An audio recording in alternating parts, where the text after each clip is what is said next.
መጥፎ ዜና ለነገ ተይዞለት የነበረው የፓኪስታኑ በኢራንና በአሜሪካ መካከል የሚደረገው ድርድር ካንስል እንደተደረገ ኦር ላይሳካ እንደሚችል እየተነገረ ነው ያለው። ዛሬ የአሜሪካ ተደራዳሪ ቡድን ፓኪስታን ኢስላማባድ ይገባል ተብሎ እየተጠበቀ ባለበት ሰዓት እንግዲህ የኢራን የውጭ ጉዳይ ሚኒስትር ቃል አቀባይ የሆኑት እስማኤል ባጋይ አሁን ከደቂቃዎች በፊት በሰጡት መግለጫ የኢራን ተደራዳሪዎች ወደ ፓኪስታን ላለመሄድ መወሰናቸውን አሳውቀዋል። ስለዚህ ለነገ ቀጠሮ ተይዞለት የነበረው ድርድር ቀርቷል ማለት ነው። እንደምታውቁት ዛሬ ኤፕሪል 20 ነው። ፓኪስታን ያስማማችው በኢራንና በአሜሪካ መካከል ያለው የተኩስ አቁም ስምምነት ኤፕሪል 22 ወይም ከሁለት ቀን በኋላ ኤክስፓየር ያደርጋል። ስለዚህ ይህ ኤክስፓየር እንዳያደርግ ነገ ተገናኝተው ኤፕሪል 21 ላይ ተገናኝተው ከነገ ወዲያ ኤክስፓየር ሊያደርግ እንደ ነገ ተገናኝተው እንግዲህ አንድ ቀን ሲቀረው ተገናኝተው የተኩስ አቁም ስምምነቱንም ያራዝማሉ። እንዲሁም ደግሞ ድርድራቸውን የሚቀጥሉና ስምምነት ላይ ይደርሳሉ ተብሎ እየተጠበቀ ባለበት ሰዓት የዶናልድ ትራምፕ አድሚኒስትሬሽን ትላንትና ማታ የኢራን ነዳጅ ጫኝ መርከብ ላይ ጥቃት መሰንዘሩን ተከትሎ የኢራን ዴሊጌቶች ኦር የኢራን ተደራዳሪ ቡድን ላለመሄድ መወሰኑ ታውቋል። ስለዚህ ይህ ሲስፋየር ኦር የተኩስ አቁም ስምምነት ከነገ ወዲያ ኤክስፓየር ሲያደርግ ወደ ጦርነት መልሰው ሊገቡ ይችላሉ ተብሎ ስጋት ላይ ነው ያለው። ያ ብቻ ሳይሆን ኤፕሪል 22 ላይ ጠብቅ ይችላል መልሶ ወደ ጦርነት ለመግባት ያም ላይ ጠብቅ ይችላል። ምክንያቱም አሁን እዚህ እስማኤል ባጋይ በተናገሩት መሰረት እንዲሁም የኢራን ሪቮሉሽነሪ ጋርድ ባስጠነቀቀው መሰረት ትላንት ለተጠቃችው የኢራን መርከብ አጸፋውን ለመመለስ ዝግጅታችንን ጨርሰናል፣ ሱን በጣም በቅርቡ አጸፋ እንመልሳለን ብሎ ዝተዋል። በጦርነቱ ሰዓት እንደምታውቁት ኢራኖች አጸፋ እንመልሳለን ብለው ከዛቱ ሲመልሱ አሳይተዋልና አሁንም መልሰው የአሜሪካ መርከቦች ላይ ጥቃት የሚፈጽሙ ከሆነ አጸፋ የሚመልሱ ከሆነ ኤፕሪል 22 ሳይደርስ የተኩስ አቁም ስምምነቱ ፈርሶ መልሶ ወደ ጦርነት ሊገባ ይችላል ተብሎ ስጋት አለ። ለማንኛውም ግን ከደቂቃዎች በፊት የኢራን የውጭ ጉዳይ ሚኒስትር ቃል አቀባይ እንደተናገሩት ለነገ ተይዞለት የነበረው ቀጠሮ ላይ የኢራን ተደራዳሪዎች እንደማይገኙ አሳውቀዋል። ትላንትና ዶናልድ ትራምፕ በትዊታቸው እንግዲህ ዛሬ ማታ የአሜሪካ ዴሊጌቶች ኦር የአሜሪካ ተደራዳሪዎች ፓኪስታን ይገባሉ ብለው የነበረ ቢሆንም ኢራን ግን አልልክም ተደራዳሪዎችን ማለቷን ተከትሎ እንግዲህ የሚቀየር ነገር ከሌለ በስተቀር ኢንደ ፊው አወርስ እንደ ካሚንግ ፊው አወርስ ወር በሚመጡት ጥቂት ሰዓታቶች ውስጥ የሚቀየር ነገር ከሌለ በስተቀር እንግዲህ ኦፊሻል የኢራን መንግስት አቋም ተደራዳሪ ላለመላክ መሆኑን ፎሬን ሚኒስትሩ አሳውቀዋል ማለት ነው። ጎረቤታችን ሶማሊያ ለእስራኤል ከባድ የተባለ ማስጠንቀቂያ ሰጥታለች። በሶማሊያ መንግስትና በእስራኤል መካከል ያለው የዲፕሎማሲያዊ ውጥረት ተባብሶ ቀጥሏል። ሶማሊያ የባበል ኤል መንደብን የባህር መስመር ልዘጋ እችላለሁ በማለት ዝታለች። እስራኤል ለሶማሌላንድ ራስ ገዝ አስተዳደር ልዩ መልእክተኛ መሾሟን ተከትሎ የሶማሊያ መንግስት የሀገሪቱን ሉዓላዊነት የሚጋፋ ማንኛውንም አካል ላይ እርምጃ እንወስዳለን በማለት አስታውቋል። ታዲያ የሶማሊያ መንግስት በውስጥ ጉዳያችን ጣልቃ የሚገባና ግዛታዊ አንድነታችንን የሚጥስ ማንኛውም ሀገር ዋጋ ይከፍላል በማለት ጠንካራ ማስጠንቀቂያ ሰጥቷል። አምባሳደር አብዱላይ ዋርፋ እንደገለጹት የሶማሊያ ሉዓላዊነት የሚጋፋ ማንኛውም አካል በባበል ኤል መንደብ የባህር መስመር ላይ የመጠቀም መብቱ ሊገደብ ይችላል በማለት ማስጠንቀቃቸውን ሮያ ኒውስ አክሎ ዘግቧል። ከኋላ ያለውን ምስል በደንብ ተመልከቱት። እስራኤላዊ ወታደር የኢየሱስ ክርስቶስን ሐውልት በመጥረቢያ ሲያፈራርስ ታየበት ክስተት ብዙዎችን እያነጋገረም እያስቆጣም ይገኛል። እስራኤል በሊባኖስ እየወሰደችው ባለችው ጥቃት ወይም ደግሞ ወረራ መስጊዶችን ጨምሮ መሰል ተግባሮችን ስትፈጽም ታይታለች። ይህም ደግሞ ለእምነት ተቋማት ቦታ እንደማትሰጥ ያሳየበት ተግባር ነው የተባለው። ሊባኖስ ውስጥ ወደ 30% የሚጠጋው የሊባኖስ ሕዝብ ክርስቲያን መሆኑ ይነገራል። የተቀረው ደግሞ ሙስሊም እንደሆነ ነው የሚነገረው። ይህም ደግሞ ከአረቡ ዓለም በቁጥር 1 ክርስቲያን በዛ ሀገር እንደሆነች ጭምር ነው ሊባኖስ የሚነገርላት። ታዲያ እስራኤል እዛ እያደረገችው ባለችው ወረራ የእምነት ተቋማት ላይ የፈጸመችው ያለው ተግባር እጅግ በጣም አስቀያሚ እንደሆነ ነው። እንደሚታወቀው በሀገራችን እስራኤል የሚሰራቸውን ግፎችን በተመለከተ የሚቃወሙ ቪዲዮዎች ሲሰሩ ለክርስትና ያለ ጥላቻ የሚመስላቸው አንዳንድ ወገኖቻችን አሉ። ነገር ግን መሰል ተግባሮች እስራኤል በምንም መንገድ የክርስትናውን ዓለም እንደማትወክል የሚያሳዩ ናቸው ብዬ አስባለሁ። ታስታውስ እንደሆነ 23 ላይ እንኳን እስራኤል ፓርላማ ላይ የቀረበ ወይም ደግሞ ወደዛ ቀርቦ የነበረ አንድ መመሪያ ነበር። ያ ምንድነው? በእስራኤል ምድር ላይ ክርስትናን መስበክ እንግዲህ የሚያስቀጣ ወንጀል እንዲሆን ማለት ነው። ታዲያ ያ ነገር በአሜሪካን እና መሰል ሀገራቶች በደረሰባት ውግዘት ምክንያት ወዲያው አቁመው ነበረ። ይህንን ክስተት በተመለከተም ደግሞ እንግዲህ የእስራኤል መንግስት ያለውን ነገር እናጣራለን ሲል እንግዲህ ጩኸቱ ነው ሳይሆን አይቀርም እናጣራለን ሲል ነው መግለጫ የሰጠው።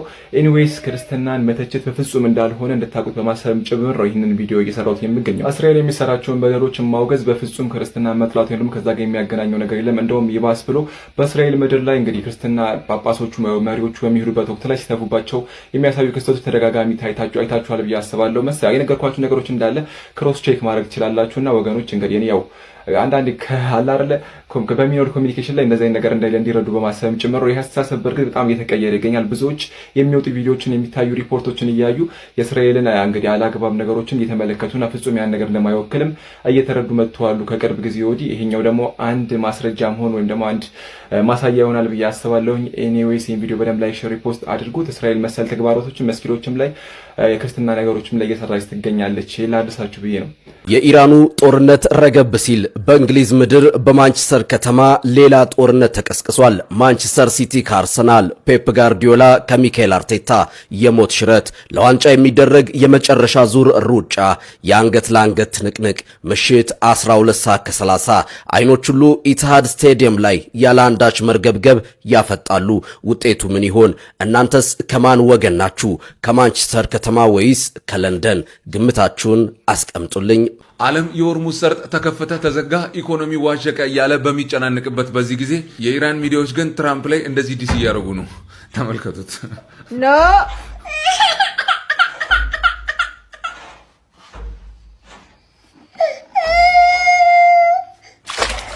ኖ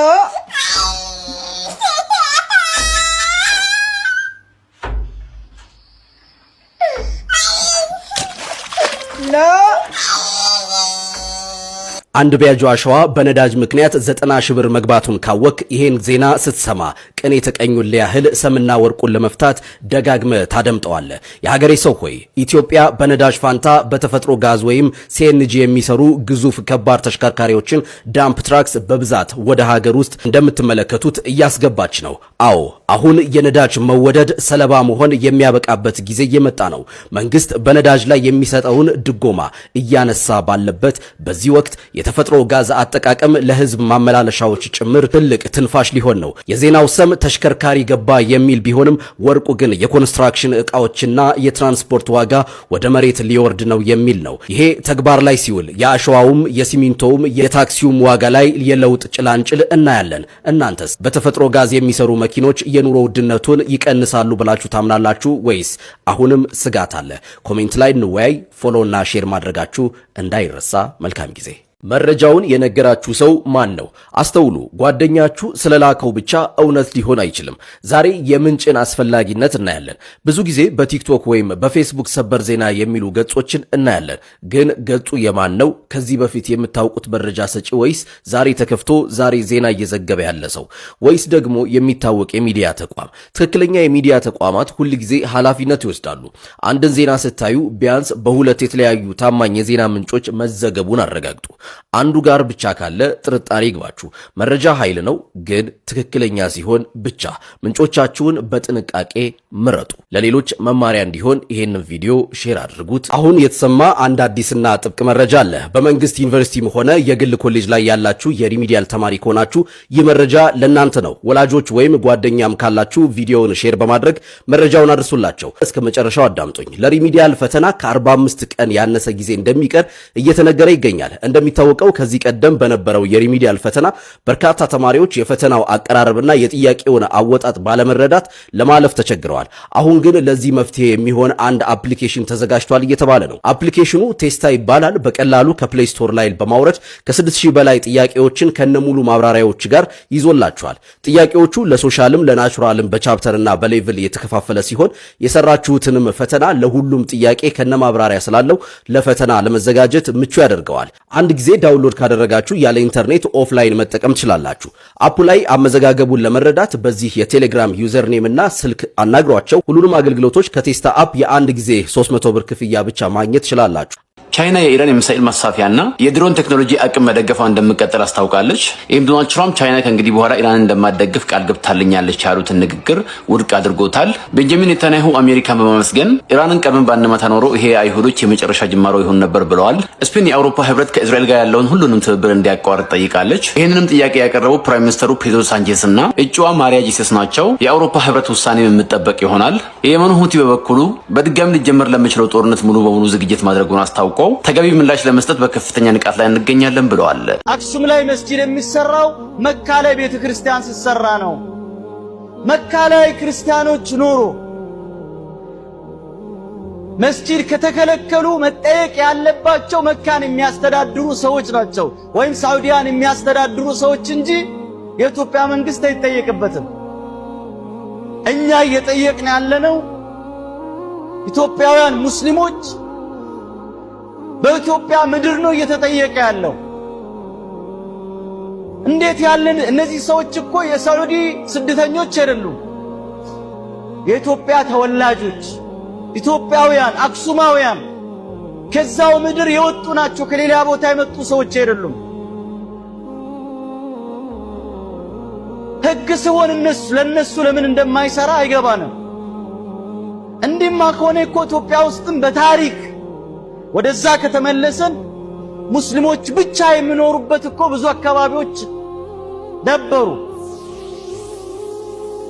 ጅማ አባ ጅፋር እኮ በሆነ ታሪክ ማዕከሉ ላይ ከሙስሊም ውጪ ሌላ አካል የማይቀበርበት ታሪክ ነበር። ነገር ግን ካለው ተጨባጭ አብሮ ከመኖር አንዱ አንዱን ከመረዳት ተነስቶ ያ ነገር ዛሬ ተቀይሯል። ሐረር ጆጎልስት እኮ ከሙስሊም ውጪ ሌላ ሰው አይኖርም ነበር በታሪክ። ዛሬ ቤተክርስቲያን አለ እዛ ውስጥ። የቀድሞ የጠቅላይ ሚኒስትር መለስ ዜናዊ ባለቤት ምንም አይነት ክርስቲያን በወቅቱ ባልነበረበት እኮ ስልጤ ዞን ላይ ቤተክርስቲያን እንዲሰራ ግፊት አድርጎ እኮ ተሰርቷል። አንቃወምም። የሚያመልክ ሰው ካለ እዛ ይሰራላቸው። ይህ ነገር ለንጽጽርም የማይመች ከተጨባጭም የራቀ ጉዳይን አንስቶ አክሱም ላይ ብቻ ለምንድን ነው ያ የሚፈጸመው? እየኖርን ያለነው ሴኩላር በሆነ ስርዓት ውስጥ ነው። ሁሉም ስፍራ ሙስሊሞችም ሆኑ ክርስቲያኖች ካሉ መብታቸው ተከብሮ መኖር ደግሞ ህገ መንግስታዊ መብትን ጭምር ነው። ስለ አክሱም በጣም የሚያናድ መረጃ ይዤላችሁ መጥቻለሁ። ይህ ቪዲዮ ለብዙ ሙስሊሞች በአስቸኳይ መድረስ ስላለበት ይህን ቪዲዮ ኮፒ ሊንክ፣ ሼር፣ ሪፖስት እያደረጋችሁ ማቀርብላችሁ መረጃ አዳምጡኝ። መረጃውን ሃሩን ሚዲያ በፌስቡክ ፔጁ ያጋራ ሲሆን ማለትም ሰኞ ሚያዝያ 12 ነው። አክሱም ከተማ ወቅታዊ ጉዳዮችን አስመልክቶ በዛሬው ዕለት ስብሰባ የተደረገ ቢሆንም በከተማው የእስልምና እምነት ተከታዮች ላይ አዳዲስና አፋኝ ውሳኔዎችን በማሳለፍ ተጠናቋል ይላል። በአክሱም ከተማ በዛሬው ዕለት ቀኑን ሙሉ በዝግ የተካሄደውን እና በከፍተኛ ማስፈራሪያ የታጀበው ስብሰባ መካሄዱን የዓይን እማኞች ገለጹ። ስብሰባው በጸጥታ ቢሮ የተጠራ ቢሆንም በዋናነት የመሩት የርዕስ አድባራት ወገዳማት አክሱም ጽዮን አስተዳዳሪ ነቡረ እድ ጎደፋ መርሃ ሲሆኑ ከመንግስት ወገን ምክትል ከንቲባ አበበ፣ የጸጥታ ዘርፍ ምክትል ኃላፊ ቴዎድሮስና የከተማ ፖሊስ አዛዥ ኮማንደር ተስፋዬ መገኘታቸው ታውቋል። የስብሰባው ዋና ዓላማ የአክሱም ከተማ ውሳኔ ሰጪ አካል አንድ የእምነት ተቋም መሆኑን ለማሳየትና ሙስሊሙ ማህበረሰብ በፍርሃትና በጭንቀት ውስጥ ሆኖ ስለ መብቱ እንዳይጠይቅ ለማድረግ ያለመ እንደነበር ተገልጿል። በስብሰባው ላይ የቀረበው ሰነድ በከተማዋ የእስልምና እምነት እንቅስቃሴን በእጅጉ የሚገድቡ ነጥቦችን የያዘ ነው የተባለ ሲሆን ከመመሪያዎቹ መካከልም አክሱም የምትመራው በሀገሪቱ ህገ መንግስት ሳይሆን በነቡረ እድ ትዕዛዝ መሆኑ ተገልጾ የሙስሊሙ ማህበረሰብ ይህንን እንዲቀበል ተገዷል። እንዲሁም በስብሰባው ላይ ያልተጋበዙ ወጣቶች በብዛት በመግባት በሙስሊሙ ተወካዮች ላይ ከፍተኛ ማስፈራሪያ ሲደርሱ እንደነበረም የዓይን እማኞች ገልጸዋል። ከውሳኔዎቹ ውስጥም አንደኛ፣ በትምህርት ቤቶች ሂጃብ መልበስ በይፋ ታግዷል። ለዘመናት ሲሰራበት የነበረው የጁምዓ ሰላት በሹቅ መስጂድ እንዳይሰገድ መታገድ፣ በከተማዋ በኪራይ ቤቶች ላይ የሚገኙ መስጂዶች በሙሉ እንዲዘጉ ታዟል። የአዛን ጥሪ በድምጽ ማጉያ ስፒከር መጠቀም ፍጹም መከልከሉን፣ አስክሬን ይዞ ወደ መቃብር በሚሄድበት ወቅት በአስፋልት መንገድ መጠቀም ተከልክሎ በአማራጭ መንገዶች እንዲዞሩ ታዟል። የስብሰባው አመራር አካላት እነዚህን አፋኝ ውሳኔዎችን የያዘውን ሰነድ ለሙስሊም ተወካዮች የሰጡ ሲሆን ተወካዮቹ ሰነዱን ተወያይተንበት እንፈርም ዘንድ ኮፒ ይሰጠን የሚል ጥያቄ ቢያቀርቡም አመራሮቹ ለሚዲያና ለሌሎች ወገኖች ታስተላልፉታላችሁ በሚል ሰነዱን እንደከለከሏቸው ታውቋል። ይልቁንም ነገ ሚያዝያ 13 ቀን ማለትም ማክሰኞ ማለት ነው የማህበረሰቡ ተወካዮች ማህተማቸውን ይዘው በመቅረብ በግዳጅ እንዲፈርሙ ትዕዛዝ ተሰጥቷል። በመሆኑም ሁኔታው ለአክሱም ሙስሊሞች ህይወትና ደህንነት አደጋ ደረጃ ላይ የደረሰ በመሆኑ መላው የኢትዮጵያ ሙስሊምና ዓለም አቀፍ የሰብአዊ መብት ተሟጋቾች ትኩረት እንዲሰጡት ጥሪ ቀርቧል። ከዚህ በላይ ምን እንደምንጠብቅ እኔ እንጃ ወላሂ። ይሄን ያህል በግድ መፈረም በግድ በቃ አዛን ማለት መከልከሉን በግድ እንዲስማሙ እያደረጓቸው ነው። ምን እንደምንጠብቅ ምንድነው ምን እስኪሆን ነው የምንጠብቀው የሚለውን ሁላችንም እስቲ እናያለን። ይህ የተቀነባበረ ነገር ወዴት እንደሚያስኬድም አብረን ምን ይሆናል። በአስቸኳይ መፍትሄ እናገኛለን ኢንሻአላህ።